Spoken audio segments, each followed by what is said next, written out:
Thank you, Mr. Chair. Thank you to the Standing Committee on Fisheries and Oceans for the invitation to testify as part of this latest pinniped study. I say latest study because, as this committee has already heard, there have been dozens of federal government studies and reports since the early 1990s on the East Coast seal problem. To this point, Ottawa's seal strategy has been to study the animals to death. I can report conclusively to this committee, beyond the shadow of any doubt, that that strategy is not working.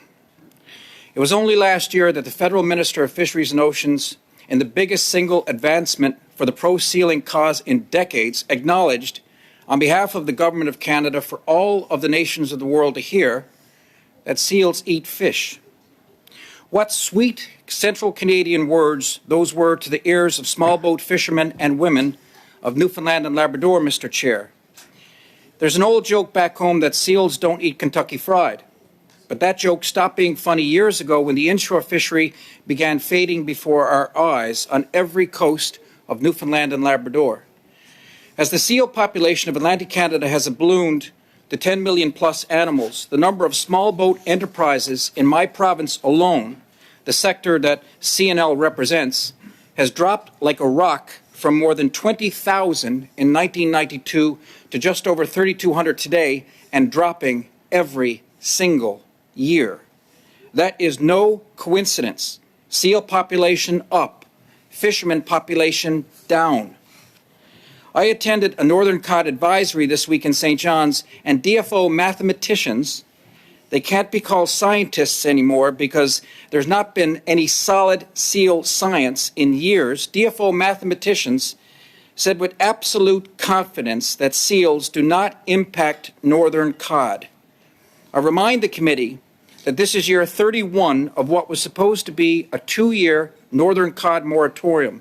The moratorium was supposed to end in 1994, 29 years ago. Seals eat millions of tons of fish a year, including the very capelin that Northern Cod feed on.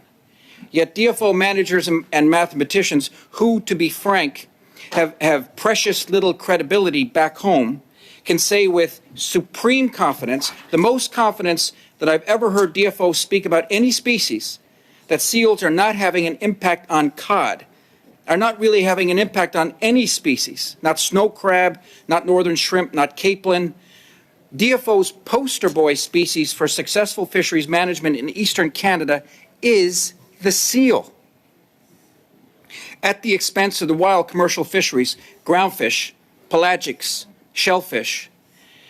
In 1991, 32 years ago, the Leslie Harris report on the state of the northern cod stock recommended, quote, every reasonable effort must be made to understand the cod, capelin, seal interactions and to incorporate appropriate data into cod population assessments. That was not done. DFO still has no handle on cod, capelin, seal interactions. I can show you all kinds of videos of seal stomachs literally bursting with capelin and herring and snow crab. Cod stomachs and livers, they're not so easy to point out. The impact of millions of seals is not factored into fisheries management assessments. That is inexcusable. DFO is not doing its job. DFO purposely chose to ignore advice about incorporating seals into management assessments because seals take precedence over fishermen with the Government of Canada. And that's what it comes down to. It is absolutely undeniable. And DFO's chief cod mathematician can brazenly tell the world that seals are not having an impact. DFO has zero credibility. I can tell you that for a fact that 10 million plus seals are having a crushing impact on 520,000 Newfoundlanders and Labradorians. Does that count for anything? I served for 4.5 years here in Ottawa as an MP, and the unwritten rule was there are two subjects MPs do not talk about: their pension plan and seals. Some parties may take public stands in support of the seal hunt, but in private their stand is you do not open your mouth. That is the Ottawa reality. The membership of CNL passed a motion at our February AGM, Mr. Chair, to demand that DFO develop an action plan to deal with seals on the Pacific and Atlantic coasts as well as Arctic waters within 6 months. That's CNL's advice to this committee. A final point, Mr. Chair, an important point about groups like Oceanic Canada that have the Liberal government's ear on fisheries management. It was only last year that Oceanic Canada called for the shutdown of the commercial capelin fishery, at the same time that DFO's own mathematicians said the impact of that 15,000-ton capelin fishery does not register on the capelin stock.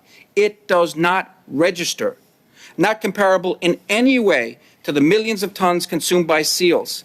It's a job not to be suspicious of groups like Oceanic Canada that urgently recommend the counting of every last fish in Canadian waters when they don't have a policy on seals, when they don't have a policy on foreign overfishing outside the 200-mile limit. Groups like Oceanic Canada and Oceans North are seen as lackeys for the government of Canada. Groups like Oceanic Canada don't say a public word about seals. They don't have official stands on seals. But if you review their social media posts, you'll read that baby harp seals are adorable, that harbor seals are the cutest, and that gray seals, well, they like to play peekaboo. What does that tell the members of this committee